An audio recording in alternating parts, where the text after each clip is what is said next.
Moi, je te dis que mener une vie chrétienne est facile. Ok, comme tu veux. Mais je pense après cette vidéo, tu changeras quand même d'avis. Salut les amis, vous savez certainement qu'est-ce qu'un chrétien. Bon, pour ceux qui l'ignorent, sachez qu'un chrétien est celui que l'on pourrait qualifier qui vit essentiellement pour Jésus de Nazareth. Non, ne le croyez pas. Vivre pour Christ n'est pas une chose facile que l'on pourrait l'imaginer. Il y a des règles à suivre, des lois à respecter et surtout des persécutions. On pourrait même croire qu'une vie chrétienne est presque faite de persécutions.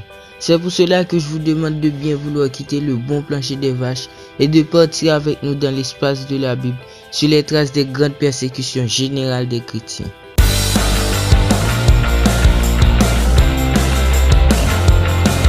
Il faut savoir que les persécutions étaient ordinairement provoquées par les empereurs romains, par les magistrats et quelquefois pour le soulèvement des peuples. L'empereur Néron fut le premier qui employa le pouvoir souverain contre les chrétiens. Ce prince cruel était irrité parce que plusieurs personnes de son entourage avaient abandonné le culte des idoles pour adorer la religion chrétienne. Et il publia un édit pour défendre d'embrasser la religion christianiste. On ne va pas chercher les mots, il était jaloux. Et ce fut à l'occasion qu'il dévora presque toute la ville de Rome. Selon certaines sources, on affirmait que c'était Néron lui-même qui avait fait mettre le feu à la ville pour pouvoir accuser les chrétiens. Chose qui fut faite, et il les fit souffrir les plus cruelles tortures. Quelques-uns furent enveloppés de peaux de bêtes sauvages, et exposés à des chiens pour en être dévorés. D'autres, revêtus de tuniques enduites de résine et de soufre, étaient attachés à des poteaux et servaient durant la nuit à éclairer les jeux du cirque.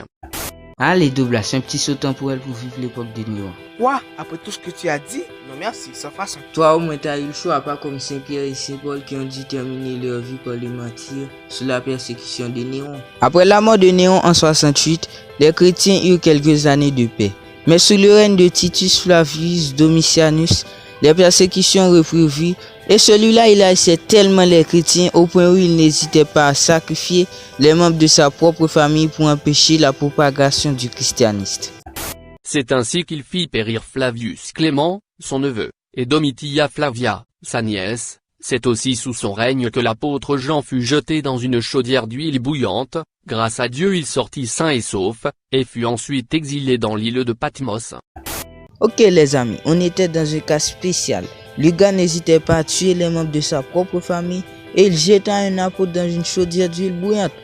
Après l'assassinat de Domitien, oui, il a été assassiné, car il faisait des tas de trucs que les gens n'aimaient pas, détruisait les membres de sa propre famille et tuait les chrétiens. Alors ils l'ont assassiné. Après sa mort, les persécutions diminuèrent un tout petit peu, mais sous le règne de Dioclétien, elles reprenèrent une autre envergure. Excité par son jeune Galerius, qui craignait la vengeance des dieux tutélaires, il encouragea Dioclétien à sévir pour assurer l'unité de l'Empire.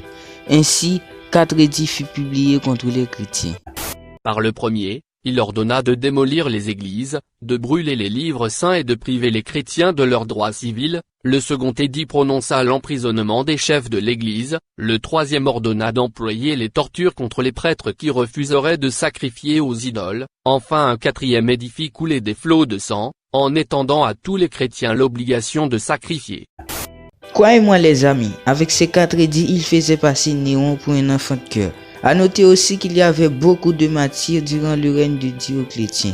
Malgré les persécutions et autres choses, les évêques ont pu ramener des gens à la civilisation chrétienne.